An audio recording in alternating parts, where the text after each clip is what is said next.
Hey viewers, I am Tanvi. Welcome to Sterling Academy. So आज हम लोग क्लास 9th का पॉलिटिकल साइंस का चैप्टर इलेक्टोरल पॉलिटिक्स इसका 5th पार्ट डिस्कस करेंगे। इस पार्ट में हम लोग डिस्कस करेंगे is it good to have political competition. Political competition का होना क्या सही है, इसे हम लोग डिस्कस करेंगे, right? So first point, elections are all about political competition. This competition takes various forms. जो elections हैं ये political competitions को बताते हैं। जो elections होते हैं इससे हमें पता लगता है कि political competition कितना है, कैसा है। This competition takes, ये जो competition होता है various forms में होता है। At the constituency level, it takes the form of competition among several candidates. Constitution level पर ये जो competition है ये किसके बीच में होता है? several candidates होते हैं।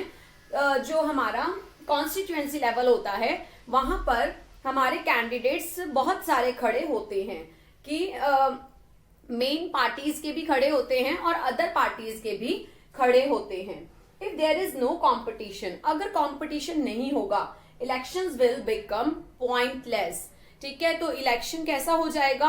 किसी point पे ही नहीं रहेगा, वो एक pointless हो जाएगा अगर competition नहीं होगा। तो हमेशा ध्यान रखेंगे कि जब competition होगा तो उसी रफ्तार से कैंडिडेट आगे बढ़ेगा और उसी रफ्तार से काम करेगा, राइट? और जो हमारे लोगों के लिए, पीपल के लिए, जनता के लिए उसी अकॉर्डिंग जो उनकी एक्सपेक्टेशंस हैं वो पूरी की जाएंगी। आगे देखते हैं। But is it good to have political competition? क्या पॉलिटिकल कंपटीशन का होना अच्छा है? क्या है, इसके बारे में देखते हैं। देखिए, An electoral competition has many demerits. अगर हम इसकी demerits की बात करें, ठीक है, कि जो हमारे कंपटीशन है, इलेक्टोरल कंपटीशन है, उसका अगर उसका होना गुड है या बैड है, तो अगर हम इसकी कंपटीशन में हमने ये तो बताया था कि अगर ये होता है तो इसके बेनिफिट क्या होते हैं कि कंपटीशन अगर होगा तो वहां पर बहुत सारी चीजें हैं उसी रफ्तार से बढ़ेंगी। एक कंपटीशन लेवल रहेगा। अगर इलेक्शंस होते हैं तो कंपटीशन लेवल रहेगा।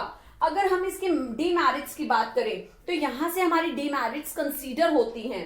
It creates a sense of disunity and factionalism in every locality. यहां पर अगर हम बात करें किस बात की कि जो हमारा डिसयूनिटी है और फैक्शनलिज्म है, ठीक है, तो ये एक मेन पॉइंट आ जाते हैं कि इस वजह से डिसयूनिटी और फैक्शनलिज्म क्रिएट होते हैं। यहाँ पर डिसयूनिटी आप समझते ही हैं कि जो एकजुटता है उसको तोड़ा जाता है, ठीक है, और फैक्शनलिज्म मतलब ग्रुप्स में स्प्लिट कर दिया जाता है, ग्रुप्स में बांट दिया जाता है कि ये ग्रुप अलग हो गया, वो ग्रुप अलग हो गया। इस वजह से जो ये इलेक्टोरल कॉम्पिटिशन है ये एक इस डिसयूनिटी और फैक्शनलिज्म को क्रिएट करता है। Different political parties and leaders often level allegation against one another. ये आप सब जानते ही हैं और आपने जर्नल लाइफ में भी देखा हुआ है। जनरली आपने देखा है कि जो आपके लीडर्स हैं एक दूसरे पर, पार्टीज एक दूसरे पर क्या करती हैं, तंज कसती हैं, एलिगेशन लगाती हैं कि फलानी जो पार्टी थी तब उन्होंने इतना फ्रॉड कर दिया, इतना घोटाला कर दिया, ठीक है। फिर नेक्स्ट पार्टी अगर आती है सत्ता में तो फिर वो दूसरी पार्टी उन पे एलिगेशन लगाती है। तो ये लोग एक दूसरे पे एलिगेशन बिल्कुल लगाते हैं। The third party and candidates often use dirty tricks to win elections. ये भी बिल्कुल बात सच्ची है कि जो पार्टीज है या कैंडिडेट है इलेक्शन को विन करने के लिए किसी भी हद तक चले जाते हैं, कोई भी ट्रिक्स अपना लेते हैं, चाहे वो गंदी से गंदी क्यों ना हो। आगे देखिए some people say that this pressure to win electoral fights does not allow sensible long term policies to be formulated. कुछ लोग ये सोचते हैं कि इस तरीके से प्रेशराइज करके, इस तरीके से इलेक्टोरल फाइट्स जो हैं, ठीक है, उनमें उनको विन करना, उस इलेक्शन को विन करना, ये एक सेंसिबल थिंग नहीं है और आगे की आने वाले पॉलिसीज के लिए ये बेटर नहीं है. Some good people who may wish to serve the country do not enter this arena. जो सही लोग हैं, जो समझदार लोग हैं और जो अच्छे लोग हैं, वो ये चाहते हैं कि इस तरीके से कंट्री के अंदर, कंट्री के लिए वो कुछ करना चाहते हैं, वो सेवा करना चाहते हैं, सर्विसेज देना चाहते हैं, वो सर्व करना चाहते हैं कंट्री के लिए. बट इस तरीके से डर्टी ट्रिक्स करके या इलेक्शंस के थ्रू एंटर करना नहीं चाहते हैं. They do not like the idea of being dragged into unhealthy competition. वो नहीं चाहते कि इस तरीके से जो कंपटीशन है, अनहेल्दी कंपटीशन है, उसको ड्रैग करें, उसके अंदर घुसे. वो इस तरीके से नहीं चाहते हैं. अगर उनको काम करना है तो वो वैसे भी कर लेंगे. जरूरी नहीं है पॉलिटिक्स के अंदर आकर या पॉलिटिक्स में अपने इलेक्शन को विन करके ही ये काम किया जाए. डर्टी ट्रिक्स अपनाई जाए और अपने दूसरे पर्सन पर, दूसरी पार्टी पर एलिगेशंस लगाई जाए. आगे देखिए. Our constitution makers were aware of their problems, so they opted for free competition in elections as the way to select our future leaders. Right? हमारे कॉन्स्टिट्यूशन मेकर्स जो हैं, इन सब बातों से अवेयर थे, इन सब प्रॉब्लम से अवेयर थे, इसलिए उन्होंने फ्री कंपटीशन इलेक्शन के लिए, इलेक्शन में होने वाला फ्री कंपटीशन रखा as the way to select our future leaders. अपने फ्यूचर लीडर्स के लिए कि जो इलेक्शंस होंगे वहां फ्री और फेयर इलेक्शन, फ्री और फेयर कंपटीशन किया जाएगा. They did so because this system works better in the long run. और अगर यही अगर हम फ्री और फेयर कंपटीशन का अरेना अपनाएंगे तो हमारा जो सिस्टम है वो लंबे समय तक और बढ़िया काम करेगा.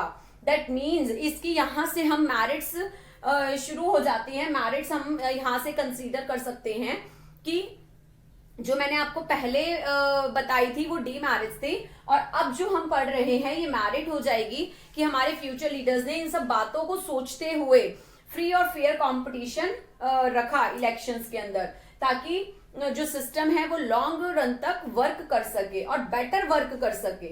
इन the world all political leaders know what is good for the people and और are motivated only by a desire to serve them. In the world में ऑल पॉलिटिकल लीडर्स जो हैं, जो सभी पॉलिटिकल लीडर्स हैं, वो जानते हैं कि क्या अच्छा है, लोगों के लिए क्या अच्छा है. राइट? और वो मोटिवेट करते हैं, उनकी क्या डिजायर है उसके थ्रू वो लोग मोटिवेट होते हैं कि लोग क्या चाहते हैं, किस एरिया के लोगों को किस चीज की रिक्वायरमेंट है. तो बहुत लोग ये सब चीजें जानते हैं और सही रास्ता अपनाते हैं ताकि लोगों के लिए भला हो सके, लोगों के लिए अच्छा सोचते हैं. आगे देखिए political competition is not necessary in word but that is not what happen in real life.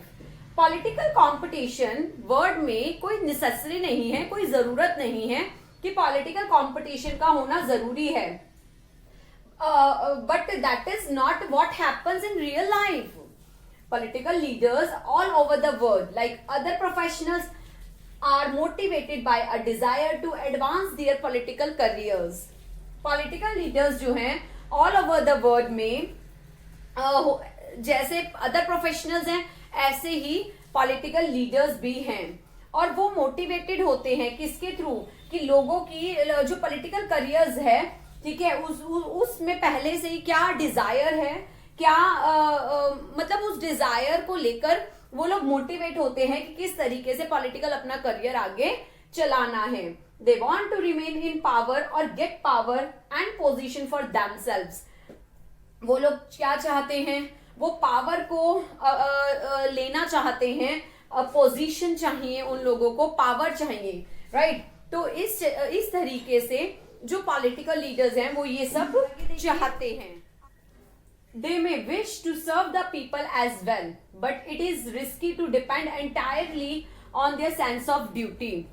वो लोग चाहते हैं पावर को, सत्ता को अपने हाथ में लेकर, पोजीशन अपने हाथ में लेकर, कि वो लोगों की हेल्प करें, लोगों के लिए सर्व करें, लोग जो चाहते हैं उनके लिए वो काम करें। But it is risky, but ये रिस्की है कि सारी चीजें जो ड्यूटी है वो हम इन पे डिपेंड रहें, एंटायरली सेंस ऑफ ड्यूटी हम इन लोगों पर डिपेंड रहें, ये रिस्की काम है। Besides even when they wish to serve the people, they may not what is required to do so, और their ideas may not match what the people really want। कई बार ये होता है। इसके अतिरिक्त ये भी है कि लोग जो चाहते हैं उस अकॉर्डिंग जो रिप्रेजेंटेटिव है वो वर्क नहीं कर पाता, उनकी जो विश है उस अकॉर्डिंग नहीं चल पाती, जो उनका काम है वो उस अकॉर्डिंग नहीं चल पाता, जिस अकॉर्डिंग जो जनता चाहती है उस अकॉर्डिंग वो काम नहीं कर पाते। लोगों की एक्चुअली इच्छा है कि सड़कें बनवानी है, फ्लाईओवर बनवाना है, या जो ड्रेनेज है उनको क्लीन करवाना है, राइट। बट जो आपके रिप्रेजेंटेटिव है वो कुछ और ही काम करने में लगे पड़े हैं, राइट। तो ये चीजें जो हैं दोनों की मिसमैच हो जाती हैं, ना तो रिप्रेजेंटेटिव की और ना ही लोगों की बातें एक दूसरे के साथ मिलती हैं। आगे देखिए how do we deal with this real life situation. हम किस तरीके से रियल लाइफ सिचुएशन के साथ इसे डील करेंगे, कैसे डील करेंगे, ये चीज देखिए जरा। One way is to try and improve the knowledge and character of political leaders. हमें अपनी नॉलेज को इम्प्रूव करना पड़ेगा, और हमें जो हमारा पॉलिटिकल लीडर का कैरेक्टर है, जो पर्सन हमारा खड़ा हुआ है, कैंडिडेट खड़ा हुआ है, जो हमारा रिप्रेजेंटेटिव खड़ा हुआ है, उसका कैरेक्टर क्या है उसको जानना पड़ेगा कि वो एक सही इंसान है या नहीं, उसका पॉलिटिकल करियर क्या रहा है, उसने कभी काम करवाया भी है या नहीं, राइट। तो उसके बहुत सारी चीजें हैं जो हमें जाननी पड़ेंगी। उसके लिए हमें अपनी नॉलेज को सबसे पहले इंप्रूव करना पड़ेगा।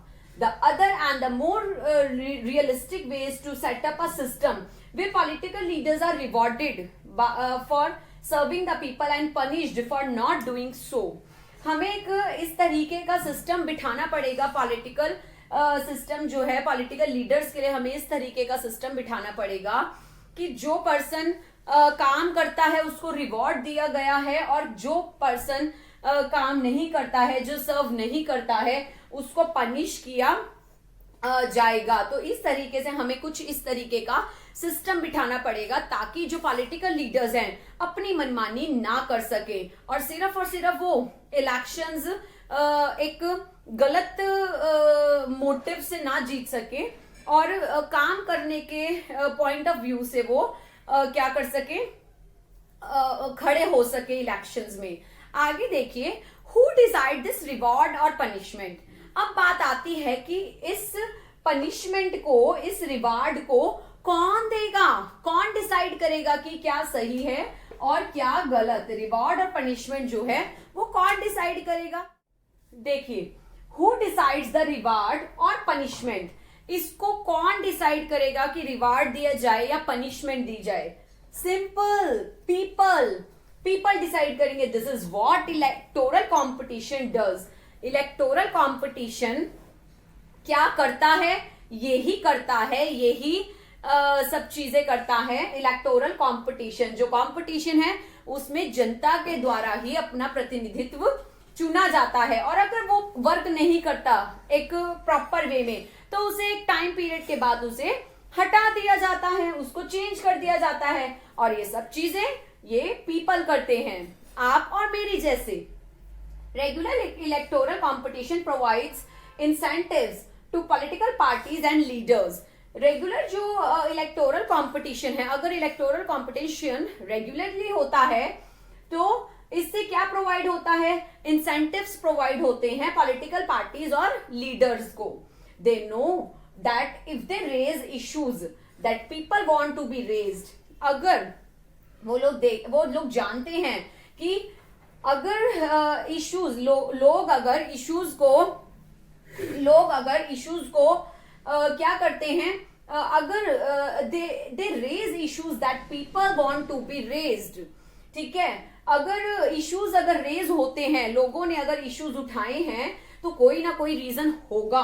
There popularity and chances of victory will increase in the next election. अगर इश्यूज उठते हैं, इश्यूज उठाते हैं, लोगों को दिखाए जाते हैं, तो वो जानते हैं कि उनके जीतने के, उनकी विक्ट्री के जो नेक्स्ट इलेक्शन में चांसेस बढ़ जाएंगे. तो ये सब चीजें एक ट्रिक्स होती हैं पॉलिटिकल अरेना के अंदर. ये सब चीजें होती हैं कि इश्यूज उठाए जाते हैं, कि किसानों का मुद्दा उठा लिया गया, कभी सड़कों का मुद्दा उठा लिया गया, कभी कुछ, ठीक है. तो इस तरीके से जो इतने सारे इश्यूज उठाता है और उसकी मांगे पूरी नहीं की जाती, तो ये पता लग जाता है कि नेक्स्ट आने वाले टाइम में वो इलेक्शन विन कर सकता है, राइट. आगे देख. So but if they fail to satisfy, अगर वो वोटर्स को सेटिस्फाई करने में फेल हो जाते हैं, अपने काम को दिखाने में फेल हो जाते हैं, तो वो अपने इलेक्शंस को विन नहीं कर पाएंगे, वो नहीं कर पाते और ना ही वो योग्य रहते हैं. अगर वो अपने काम को नहीं दिखा पाते, आपने देखा होगा ना कि जब इलेक्शंस आते हैं तो उससे थोड़े दिन पहले से कैंपेनिंग शुरू हो जाती है और उसमें ये लोग अपना दिखाना शुरू कर देते हैं. देखिए हमने ये काम किया, हमने वो किया, हमने ऐसे शहीदी स्मारक बनाया, हमने ये करा, हमने वो, लाइक इस तरीके से ब्रिजेस बनाए, हमने ये करा, लाइक इस तरीके से सारी कैंपेनिंग शुरू हो जाती है. लोगों को अट्रैक्ट करना शुरू कर देते हैं कि हमने ये कुछ किया. और अगर वो सेटिस्फाई नहीं कर पाते तो वो इलेक्शन को जीत भी नहीं पाते हैं. So if a political party is motivated only by desire to be in power, even then it will be forced to serve the people. क्या होता है कि अगर वो लोगों के लिए सर्व नहीं कर पाते, मोटिवेट लोगों को नहीं कर पाते, तो वो इलेक्शन नहीं जीत पाते हैं.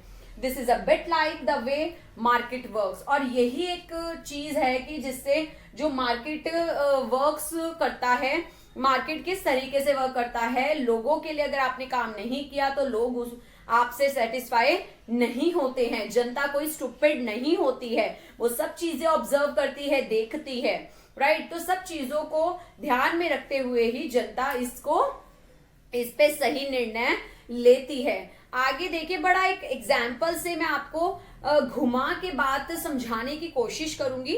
देखिए, even if a shopkeeper is interested only in his profit, he is forced to give food services to the customer.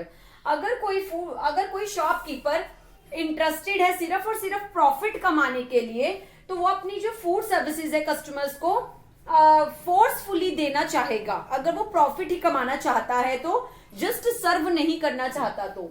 If it does not, the customer will go to some other shop. अगर वो सही से अपना सर्व नहीं करेगा, अच्छा माल नहीं देगा, फूड आइटम्स अच्छी नहीं देगा, तो जो कस्टमर है वो किसी और शॉप पर चला जाएगा. मतलब ये है कि अगर आप अच्छे से अटेंड नहीं करोगे तो आपका जो कस्टमर है वो कहीं और चला जाएगा, राइट. सिमिलरली इसी तरीके से पॉलिटिकल कंपटीशन होता है. पॉलिटिकल कंपटीशन में cause division and some ugliness, but it finally helps to force political parties and leaders to serve the people. Political competition में भी यही होता है कि divisions और ugliness अगर कुछ दिखता है, तो जो political parties हैं, leaders हैं, अगर वो लोगों की help कर रहे हैं तो वो elections को win कर पाएंगे, otherwise नहीं कर पाएंगे, otherwise वो हार जाएंगे. और अगर कंपटीशन गंदा और डिवाइडेशन होगा तो ये कारण बनेगा ना जीतने का. तो पॉलिटिकल कंपटीशन जो है होना तो चाहिए, बट गलत तरीके से नहीं होना चाहिए. फ्री और फेयर इलेक्शंस ही होने चाहिए, राइट. तो आज हम लोगों ने पढ़ा, is it good to have the political competition का होना गुड है या नहीं है. तो इसमें मैरिट्स और डीमेरिट्स हम लोगों ने दोनों रीड करे हैं. सो व्यूअर्स, आज हम लोगों ने थोड़ा लंबा लेक्चर किया, बट हाँ this is long but it is so effective and this is all whole about in this lecture, right, कि मैंने सारे जो टॉपिक्स है वो इस लेक्चर में कवर कर दिए। मैंने इसको पार्ट में डिवाइड नहीं किया इस वाले लेक्चर को, राइट। सो हम लोग नेक्स्ट लेक्चर में जल्दी ही मिलेंगे, बट उसके लिए ये चैप्टर बड़ा इंटरेस्टिंग है और बहुत अच्छा है। और मेरे अकॉर्डिंग अभी बिहार के इलेक्शन चल रहे थे, तो शायद आप लोगों ने देखे हो, ऑब्जर्वेशन की हो, तो इस वजह से मैंने ये चैप्टर करवाना मुझे लगा कि जरूरी है और अच्छा भी है, इंटरेस्टिंग भी है। आप लोग इंटरेस्ट लेके करेंगे तो बिल्कुल अच्छे से समझ आएगा। Please don't cram all these points and all, right, आप इसे समझें। सो व्यूअर्स, जल्दी मिलेंगे। जाने से पहले सब्सक्राइब का साइन क्लिक करना ना भूलिएगा, लाइक और शेयर भी जरूर करिएगा। इससे मुझे मोटिवेशन मिलेगी और मैं आपके लिए और अच्छी वीडियोस लाने की कोशिश करूंगी। So viewers, bye bye, thank you, please subscribe me.